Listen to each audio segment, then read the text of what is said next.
Assalomu alaykum hurmatli uzr ko'yuvchilar. Dunya Uyghur Qurultiyi to'g'ri televiziyasi kündəlik xəvərlər proqrammisiga xush keldinglar. Men Hidayat Musacan. Bugun 8-oyning 16 kuni dushanba. Hammanglarning shu vaqtda xayrlik bo'lsin. Aziz ko'rmanlar, tövəndə diqqətinglar bugungi xəvərlər proqrammisining təfsilatida bo'lsin.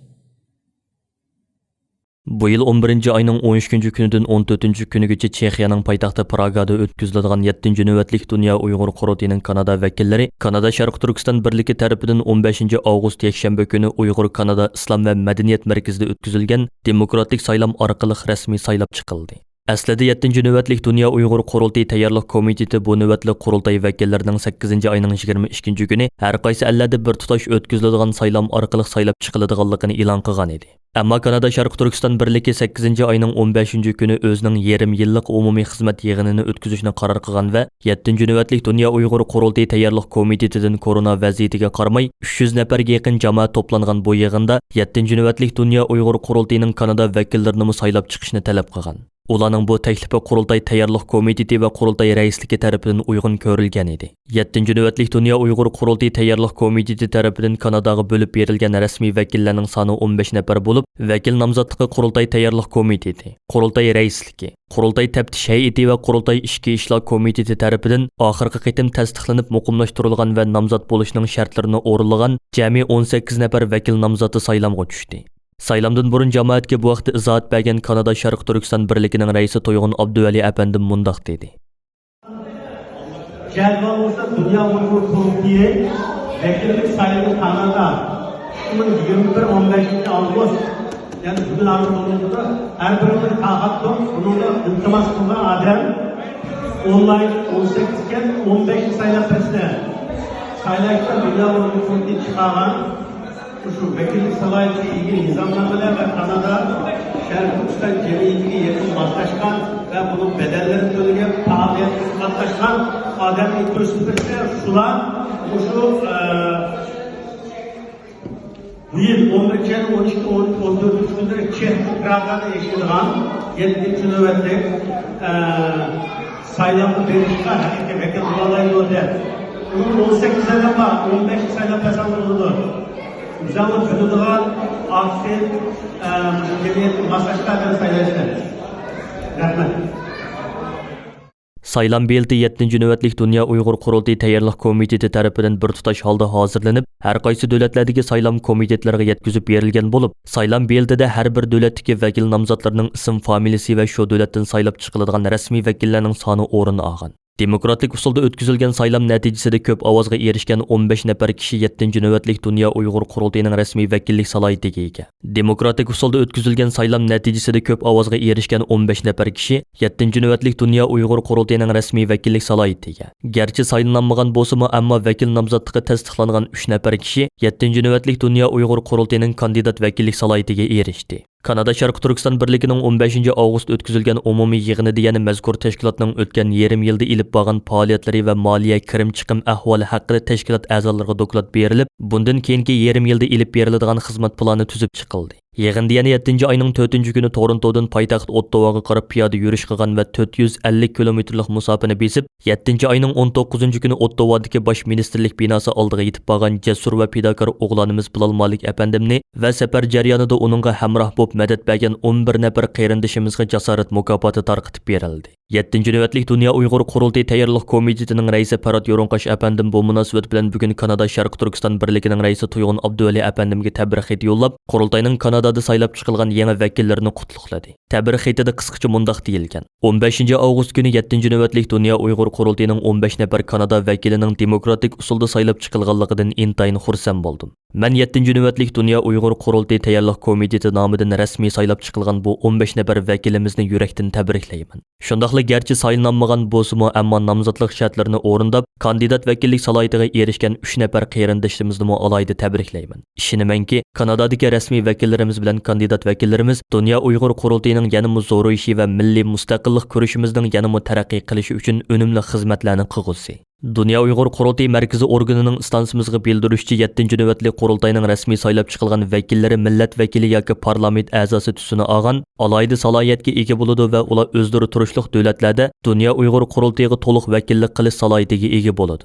Vakillarning alohidaliklariga qarab, ular qurultay qaramog'idagi har qaysi xizmat komitetlariga doimiy a'zolikqa taqsim qilinadi. 7-ci növbətli qurultayda vəkillərə məxsus alayda işlənən vəkillik kimligi tarqıtıb beriladi. Qurultay rəhbərləri qurultay vəkilləri içindən saylab çıxılады. 7-ci növbətlik Dunya Uyghur Qurultiyinin rəsmi vəkillərinin tizimliki elan qılınadigan 9-cu ayının 1-ci günüdən etibarən rəsmi vəkillər özlərinin qurultayının hər qaysı orqanlarına rəhbərlikə namzat göstərişə başlaydı. Qurultay rəhbərligiga namzat boğucularga qoyuladigan şərtlər, saylanadigan orqanlar və bu orqanların salayəti və xizmət dairəsi haqqındakı materiallar Qurultay tayyorluq komiteti namzatlar komissiyonu tərəfindən hər bir vəkilga bevosita yetkazib beriladi. Ondan boshqa yana 7-ci növbətlik Dunya Uyghur Qurultiyining vakilligiga rasmiy namzat bo'lish salohiyatiga erishgan, ammo saylamda vakil bo'lib saylanmagan butun namzatlarga kandidat vakillik salohiyati beriladi. Kandidat vakillar Dunya Uyghur Qurultiyi ijroiya komitetining kengaytirilgan yig'inlariga va qurultay tarafidan chaqiriladigan milliy kengash yig'inlariga bevosita qatnashish salohiyatiga ega bo'lib, qurultay vakillarining ichida vafot bo'lgan, istifa bergan yoki turli sabablar bilan vakillikka qoldirilganlarning o'rniga kandidat vakillar to'liqlab saylanadi. Tarat Yoronqash apandimning bugun istansimizga bildirishçi 7-ci növbətlik Dunya Uyghur Qurultiyining Kanadada saylab chiqilgan rasmiy vakillarining to'liq tizimligi oldimizdagi kunlarda qurultay tayyorluq komiteti tarafidan e'lon qilinadi. Xalqaro Uyg'ur sud kollegiyasining bu yil 9-ci ayının 10-ci kunidan 13-ci kunigacha Londonda o'tkaziladigan 2-ci qitimliq soti yaqinlab kelayotgan bir paytda mustabid Xitoy hokimiyatining Uyg'ur sotiga va sotning bosh arzdori Dunya Uyg'ur Qurultiyiga qaratgan turli hujumlarga parallel holda chet ellardagi o'zini Uyg'ur davogan intayin oz sondagi bir uchum kishilarning yana takror uvusidan chiqib, Qurultayga va uning asosliq mas'ullarga tuhmatlar yog'dirishi muhojiratdagi vatansuyar qarindoshlarimizning qattiq nafratini qo'zg'adi. Dunya Uyg'ur Qurultiyining raisi Dolqun Aysa apandi yaqinda bu vaqtda ijtimoiy taratqularda qilgan radiya so'zida Xitoyning do'mbiqiga usul o'ynayotgan va Uyg'ur sud kollegiyasining ham uning tashabbuskori Dunya Uyg'ur Qurultiyining izzat hurmatini qasdan zidlashga urinayotgan ishchimizdagi ba'zi insonlarni Xitoyning chet eldagi bayonotchiligini qilish bilan aybladi. Dolqun Aysa apandi ijtimoiy taratqularda zo'r ta'sir paydo qilgan va xalqimizning kuchli himoyasiga erishgan mazkur so'zda yana qurultayning kirim chiqim ahvoli, hatto o'zining ilayotgan maosh haqida tafsiliy hisob berish bilan birga Dunya Uyg'ur Qurultiyining har qanday ishda xalqimizga hisob berishga har zaman tayyor ekanligini, qurultayda xizmat qilayotgan xizmatchi xodimlarning o'zlari turishliq davlatlarning eng tuvan maosh o'lchimi bilan haq elib, yuksak fidokorlik bilan kecha-kunduz vatan millat uchun xizmat qilib kelayotganligini ta'kidlab o'tdi. Bu yil 6-ci ayının 4-ci kunidan 7-ci kunigacha Londonda o'tkazilgan tunji navbatlik sud mazgilida Angliyaga kiradigan har qanday bir kishini bir haftalik karantin ostiga elish va bu jarayonda 3 qitim korona testidan o'tkazish tuzumi yo'lga qo'yilgani uchun sudda guvohlik beruvchilarmi bir hafta burun Angliyaga kelishga majbur bo'lgan. Uning ustiga Xitoyning tahdidlari tufaylidan alohida bexatarlik tadbirlari yo'lga qo'yilib, sud o'tkazilgan zal o'rin olgan butun bino maxsusli sud uchun kiralangan. Ya'ni 30 nafardan ortiq bexatarlik xodimi va tibbiy xodim maxsusli sud uchun vaqtli xizmatga elingan. Bu sababdan tunji navbatlik sudning chiqimi aslidagi plandagidan zo'r darajada eshib ketgan edi. Dunya Uyg'ur Qurultiyi iqtisodiy jihatdagi bu bo'shliqni to'ldirish va oldimizdagi 2-chi qitimliq sudning muvaffaqiyatli o'tkazilishi uchun yana qayta chet ellardagi Sharq Turkistonlik qarindoshlarimiz orasida sudga i'ona to'plash kampaniyasi boshlatgan edi. Har qaysi ellardagi vatansuyar qarindoshlarimiz Dunya Uyg'ur Qurultiyining chaqiriqiga qizg'in ovoz qo'shdi va hozirga qadar sud uchun zarur kerakli bo'lgan iqtisod to'planib Uyg'ur sud kollegiyasining ishlatishiga topshirib berildi. Dunya Uyg'ur Qurultiyining tashabbusi va arzi bilan o'tgan yili 9-ci oyda qurilgan Xalqaro Uyg'ur sud kollegiyasining tunji sotining 6-ci ayının 4-ci kunidan 7-ci kunigacha Londonda xalqarалық qonuniy tartiblarga mos holda intayin yuqori saviyada muvaffaqiyatli holda o'tkazilishi har qaysi ellarda yashayotgan ko'plagan qarindoshlarimizga zo'r darajada ilhom va umid baxsh etgan bo'lib, hozirga qadar ko'plagan Sharq Turkistonlik qarindoshlarimiz bas-basda qurultayga murojaat qilib, o'zlarining bu yil 9-ci ayının 10-ci kuni chaqiriladigan 2-ci navbatlik sudda guvohlik berishni orzu qiladiganliklarini bildirishgan. Xitoy hokimiyati tunji qitimliq Uyg'ur sotining boshlanish harfisida sudda guvohlik berishga hozirlanayotgan lager shohidlarga qaratgan psixologiyalik hujumlarni alohida kuchaytgan. Xitoyning bexatarlik organlari lager shohidi Sayragul Savutbay xonimiga bevosita telefon qilib tahdid solgan. Sudga bir kun qolganda lager shohidi Qalbinursida xonimning vatanda ajrashib ketgan erini ekranda so'zlatish orqali tunji navbatlik sudda birinchi bo'lib guvohlik berishga hozirlanayotgan Qalbinursida xonimning kayfiyatini buzishga uringan. Suddan keyin mustabid Xitoy hokimiyati yana tunji navbatlik sudda guvohlik bergan shohidlarning hammasining digudek vatandagi urug' tuqqan va tonish bilishlarini majburiy ekronga chiqarib, bir-birlab so'zlatish orqali shohidlarning bergan guvohliklarini butunlay yolg'onga chiqarishga uringan. Yana sudning bosh arzdori Dunya Uyg'ur Qurultiyiga va uning raisi Dolqun Aysa apandimga qaratgan turli hujum va tuhmatlarini favqulodda kuchaytgan. Sud echilishga bir qancha kun qolganda Dolqun Aysa apandimning vatandagi inisining muddatsiz qamoq jazosiga hukm qilinganligi, akisining tutqun qilinganligi oshkorlangan. Mustabid Xitoy hokimiyatining sudda guvohlik bergan shohidlarning urug' tuqqanlarini ko'raga ilib majburiy so'zlatishdek bu xil razil qilmishi chet el matbuotlarining kuchli diqqatini qo'zg'ab qolmasdan muhojiratda yashayotgan Sharq Turkistonlik qarindoshlarimizning muqattiq nafratini qo'zg'agan edi. Xalqaro Uyg'ur sud kollegiyasining Londonda o'tkaziladigan ikkinchi qitimli sud yaqinlab kelayotgan bir paytda yana ichimizdagi ba'zi kishilarning takror sahnaga chiqib Xitoyning bayonotchiligini qilishi va tig' uchini yana Dunya Uyg'ur Qurultiyi bilan Xalqaro Uyg'ur sud kollegiyasiga qarshi kuchli diqqat qo'zg'amoqda. Chunki bu tuhmatxo'rlar tunji navbatlik sud echiladiganga 1-2 kun qolgan halqiliq bir paytda sahnaga chiqib Qurultayga hujum qilish orqali sudda guvohlik berishga hozirlanayotgan Qurultiyi raisi Dolqun Aysa va Qurultayning boshqa rahbarlariga psixologiyalik hujum boshlagan edi. Dunya Uyg'ur Qurultiyi markaziy ishxonasining istansimizga bildirishicha, Xalqaro Uyg'ur sud kollegiyasining bu yil 9-oyning 10-kunidan 13-kunigacha Londonda o'tkaziladigan ikkinchi qitimli sudga taklif qilinadigan chet ellik guvohchilarning hammasi degidek xalqaroga to'nilgan qonunshunos va advokatlardan tashkil topadi. Bu navbatlik sudning ommaga ochiq bo'limi 3 kun bo'ladi va sudning 4-kuni Uyg'ur sud kollegiyasining baholash hay'ati o'zining ishki yig'inini o'tkazib bu ikki qitimli sudda o'tirg'i tushgan dalil isbotlar asosida qonuniy analiz ilib boradi. Uyg'ur sud kollegiyasining 9-oyning 10-kunidan 12-kunigacha o'tkaziladigan ikkinchi qitimli sudning ommaga ochiq bo'limining butun jarayoni yana sizlar ko'rayotgan Qurultiyi tor televiziyasi orqali naq maydondan tarqatiladi va sudda guvohlik beradigan chet elliklarning so'zlari bevosita holda Uyg'urchaga tarjima qilinadi. Dunya Uyg'ur Qurultiyining raisi Dolqun Aysa apandi bu vaqtda istansimizga qilgan so'zida ikkinchi qitimli sudning texmo ko'p shohidlarning qatnashishida muvaffaqiyatli holda o'tkazilishiga ishosh bilan qaraydiganligini ifoda qilish bilan birga dunyoning har qaysi ellardagi bo'libmi Yevropadagi qarindoshlarimizni agar imkoniyati yor bersa 9-oyning 10-kunidan 13-kunigacha Londonda o'tkaziladigan ikkinchi qitimli sudga kuzatuvchi sifatida qatnashishga va bu orqali sudda guvohlik beradigan shohidlarimizga madad berishga chaqirdi. Oldingi kunlari Germaniyaning eng nopuzli matbuotlarining biri hisoblangan Janubiy Germaniya gazeti maqola e'lon qilib, 2008-yili bilan 2022-yildagi Beijing Olimpik musobaqasi to'g'risida atrofli to'xtalgan va Xalqaro Olimpik komitetini qattiq ayblagan. Olam shumul masxara nomli bu maqolda mundaq so'zlarga o'rin bergan. Tokio Olimpik musobaqasi erkin dunyoda o'tkazilgan bir tana harakat musobaqasi edi. Bu yerda kishilar olimpik jarayonida birlarining to'satdan g'oyib bo'lib ketishidan yoki majburiy bir yerlarga yo'tkib etilishidan ansirmisimi bo'ladi. Bu yerda kishilar hukumatni yoki tantarbiya amaldorlarini tanqidlaganligi uchun turmalarga so'lanmaydi. Belarusiyalik tanharakatchi Kristina tanqidiy fikrlari sababli davlatiga majburiy qaytarilmoqchi bo'lganda, Oydirumdagi soqchilar uni qo'g'dab qoldi. Hargizmi Lukashenkoning mustabid hokimiyatiga topshirib bermadi. O'ylab beqing. O'xshash voqea Xitoyda yuz bergan bo'lsa, Xitoy soqchilari va Xitoy mustabid hokimiyati qanday qilgan bo'ladi? Maqolada yana shularni tilga oladi.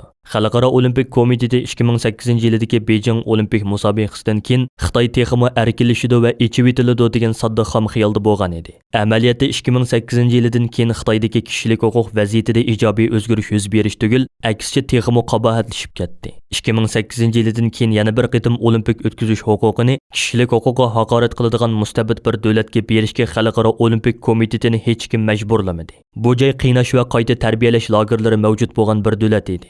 Bu joy Tibetliklar va atalmish Xinjiangdagi Uyg'ur qatorliq millatlar bostirilayotgan bir davlat edi. Bu joy Hong Kong xalqining fikr erkinligi cheklanayotgan bir davlat edi. Xalqaro Olimpik komitetining olimpik musobaqasini o'tkazish sharafini Beijingga berishi shubhisizga qo'rqinchli bir signal. Shundaqla olam shumul bir masxiradir. Kuzatuvchilarning qarashicha bu navbat Uyg'urlarningmi, Xitoyningmi, xalqaroningmi vaziyati boshqacha bo'lib, bu qitimqi qarshilikning shuori Uyg'urlar ustidan irqiy qirg'inchilik va insoniyatga qarshi jinoyat o'tkazayotgan mustabid bir hokimiyatning olimpik o'tkazish salohiyati yo'q deganlardan iborat hamda Beijing qishliq olimpiki irqiy qirg'inchilik olimpiki deb atalmoqda. Beijing olimpikiga bo'lgan qarshiliklar oldingi qitimqidan kuchliroq davom qilayotgan bo'lib, bu qarshiliklarning sadosiga Amerika kabi kuchli davlatlarmi ovoz qo'shayotmoqda. Navbatda Amerika, Kanada, Angliya qatorliq davlatlarning parlamentlarida 2022-yillik Beijing qishliq olimpik musobaqasini boykot qilish chaqiriqlari avj olmoqda hamda Yevropa ittifoqiga a'zo ba'zi davlatlarda o'xshash sadolar borgan sari kuchaymoqda. Xəvərlərdən ma'lum bo'lishicha, Amerika Markaziy axborot idorasi CIA Amerikaning eng chong strategiyalik raqibi bo'lgan Xitoyning ahvolini texmo yaxshi egallash uchun Xitoy ishlari markazi qurmoqchi ekan. Bloomberg торының xəbəriga qaraganda bu təklifni Amerika Mərkəzi Axbarat İdarəsinin başlığı William Burns o'ttirg'a qo'ygan. Agar Xitoy ishlari markazi qurilib qolsa, Amerika Mərkəzi Axbarat İdarəsinin muhim mənbəlaridan eng başda bəhrəman bo'ladigan mustaqil organ bo'ladi ekan. Shundaq bo'lganda Xitoyga munosabatli ishlarda odam kuchi, boylik va siyosatchilarni qo'lga keltirish jihatda aktiv rol o'ynay oladi ekan. Amerika Mərkəzi Axbarat İdarəsinin bir bayonotida mundaq deyilgan. Xuddi William Burns aytgandek, Xitoyga taqobil turish uning birinchi vazifasi. Amerika Mərkəzi Axbarat İdarəsi hozir bu vazifani qanday qilganda yaxshi o'rinlashning amaliy planlarini tuzib atadi. Amerika Mərkəzi Axbarat İdarəsidagi bir xodimning oshkorlashicha bu organdagi kishilarning ko'pinchisi mustaqil bir Xitoy ishlari markazi qurishning zarurligini his qilgan bo'lsa-mu, bugungacha birasi harakatga o'tmagan ekan. Amerika Mərkəzi Axbarat İdarəsinin hozirgi boshlig'i William Burns tajribali diplomat bo'lib, Xitoyning maqsadi Amerikaning o'rnini olib, dunyodagi eng kuchli va eng ta'sirchan davlatga aylanish degan. Xitoyning dushmanlik va zo'ravonlik bilan dunyoga hokim bo'lishga urinishlarini Amerika uchun tahdid deb qaragan. U Amerika Davlat Majlisi istixborot komitetiga qilgan so'zida Amerika Mərkəzi Axbarat İdarəsi uchun aytganda Xitoy ishlari markazi qurish, Xitoy mutaxassislari qo'shinini davomli kuchaytirish, salmoqi ig'ir va ta'xirsiz ishdir. Buning uchun til biladiganlarni ko'paytirish, xodimlarni tangshash, manba taqsimlash ishlarini yaxshi o'rinlashga to'g'ri keladi degan. 11 avgust kuni Amu daryosi jamiyati bilan Uyghur kishilik huquq qurilishi tashkiloti birlashib e'lon qilgan osmonda to'r yerda qopgan. Xitoyning Pokistondagi Uyg'urlarni tutqun qilishi nomli zo'r hajmlik doklad Xitoy hukumatining muhojiratdagi Uyg'urlarga ziyonkashlik qilishining amaliyotda 1990-yillardan boshlab mavjud ekanligini, bu jihatda Pokiston hukumatining Xitoyga eng zo'r yordamlarda bo'lib kelayotganligini nihoyatda tafsiliy sharhlab berdi. Dokladda ko'rsatilishicha Xitoy hukumati 1990-yillardan boshlab Pokiston va Afg'onistondagi Uyg'urlarni o'lash uchun ularni qarg'a elishni boshlab etgan. Bu jihatda Pokiston hukumati Xitoyni eng zo'r darajada xizmat qulayligi bilan ta'min etgan. Doklad avtorlari bo'lgan Bradley Jordan va Robert Evans bu jarayonda Xitoy hukumatining talabi bo'yicha tutqun qilingan hamda Xitoyga o'tkazib berilgan Uyg'urlarning delosidan 21 misolni tanlab chiqib, ularga qarab chiqqan. Bu Uyg'urlarning bir o'rtaq aloyidaligi shu bo'lganki, ularning hech qaysini Xitoy hukumati bevosita tutqun qilmagan. Aksicha Pokiston soqchilari qo'lga olgandan keyin Xitoyga o'tkazib bergan. Ularning ba'zilariga o'lim jazosi berilgan bo'lsa, yana ba'zilari og'ir qamoqqa hukm qilingan. Bo'libmi 1990-yildagi Barin qo'zg'oloni va 1991-yil Sovet ittifoqining butunlay halok bo'lishi Xitoy hukumati uchun ikki cho'ng signal bo'lgan. Shunga shu vaqtlarda ular Xitoy chegarasi bo'yida o'zlariga qarshi zo'r ko'lamli harakatlarning o'ttirg'i chiqishidan eng zo'r darajada saqlangan. Uyg'urlarning barliq qarshilik harakatlarini bo'shkidili ujuqtirib etishni asosi nishon qilgan 7-numurliq hujjat model mushu xil orqa ko'rinishda o'ttirg'i chiqqan. Buningda Pokiston va Afg'oniston oldi bilan Xitoy hukumatining ikki cho'ng nishoniga aylangan. Xitoy hukumatining Xitoy-Pokiston iqtisodiy koridori qurilishini boshlashi bilan bu ishlar rasmiy holda bir baldoq yuqori o'rlagan. Uyg'urlarning Pokistonda tutqun qilinishi va Xitoyga o'tkazib berilishi ana shu vaqtlarda yuqori pallaga chiqqan. Shular qatorida 5-fevral G'ulji voqeasidan qochib chiqqan qochoq yo'llar orqali Pokistonga kelgan necha 10 Uyg'ur qo'lga ilinib Xitoyga o'tkazib berilgan. Abdurla 2016-yildan boshlab avjiga chiqqan Sharq Turkistondagi zo'r tutqunning pokistonlik savdogarlarga yotliq bo'lgan Uyg'ur ayollarini oyab qo'ymaganligini, ularning son jihatda necha yuzga yetadiganligini bayqagan. Ammo Uyg'urlar masalasini izchil Xitoyning ishki ishi deb qarab kelayotgan Pokiston hukumati o'z fuqarolarining ayollari lagerlarga qamalgandimi o'xshash muqomni takrorlagan. Har qaysi axborot vositalarining qistashlari orqasida Pokiston bosh ministri Imron Xon buningdagi tub sabab haqida so'z qilib, biz og'ir mushkulotda kelayotganda Xitoy bizga yordam qilgan tursa, biz qandoqlarcha Uyg'urlar haqida so'z qila olamiz deb tushuntirgan. Ma'lum bo'lishicha bu chet ellardagi Uyg'ur musofirlari duch kelayotgan ijtimoiy masalalar bo'yicha dastlabki qadamda tayyorlab chiqilgan sistemalik doklad bo'lib, bu xildagi dokladlarning ko'plab e'lon qilinishi bu jihatdagi xizmatlarning texmo unumli bo'lishiga yo'l ochadi deb qaralmoqda ekan. Hurmatli uzr ko'ychilar. Yuqorida Dunya Uyg'ur Qurultiyi to'g'ri televiziyasi kündilik xəvərlər pirugrammisi diqqətinizə sunduq. Keyin qaytımlıq proqramımızı görüşəylik. Görüşkə aman boğaysılar. Xeyri xoş.